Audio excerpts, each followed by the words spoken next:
What if I told you that I factorial is a real mathematical object, not just a symbol, an actual number? And it gets even stranger, because once you have that number, you can raise it to the power x. Now it becomes a curve, a motion, a path in the complex plane. And then comes the impossible question. What happens if we integrate it from 0 to infinity? At first, this looks absurd. An imaginary factorial, raised to a variable power, integrated forever. But something unexpected happens. It does not blow up. It shrinks. As x grows, the values rotate and spiral inward. That is the clue. Because the magnitude stays below 1, the motion collapses toward the origin. So this impossible-looking integral may actually converge to a finite value. But before we evaluate it, we need to answer the deeper question. What even is I factorial? To understand I factorial, we extend factorial using the gamma function. For ordinary integers, n factorial equals gamma of n plus 1. But gamma also works for complex inputs, so I factorial means gamma of 1 plus I.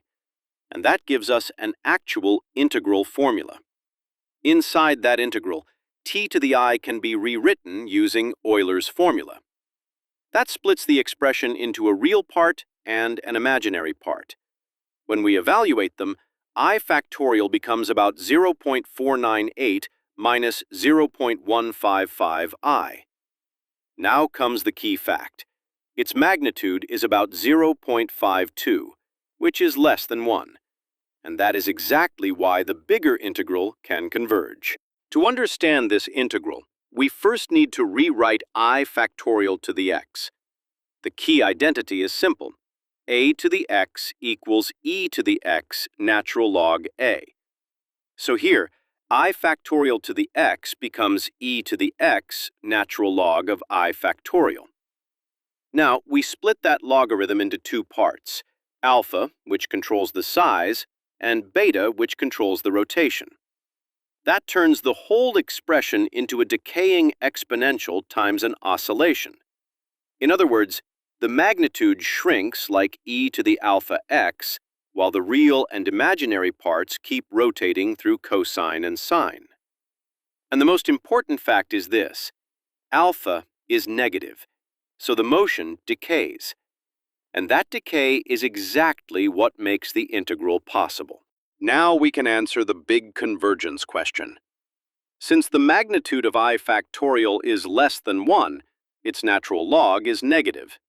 That means alpha is negative. And once alpha is negative, e to the alpha x decays to 0 as x goes to infinity.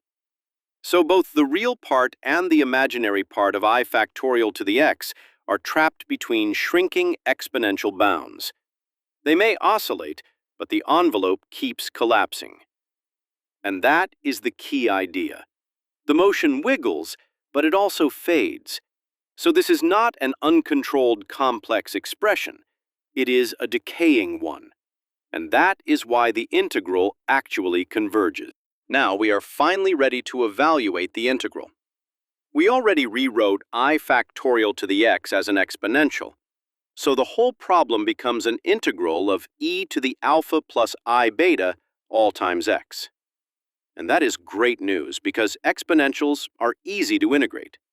The antiderivative is simply the same exponential divided by alpha plus I beta. Now evaluate the two limits. At infinity, the exponential vanishes because alpha is negative. At 0, the exponential becomes 1, so the entire integral collapses to negative 1 over alpha plus I beta. And since alpha plus I beta is just the natural log of I factorial, the final answer becomes negative 1 over the natural log of gamma of 1 plus I. That is the exact value of this impossible-looking integral. And here is the final answer. This impossible-looking integral does not diverge. It does not blow up.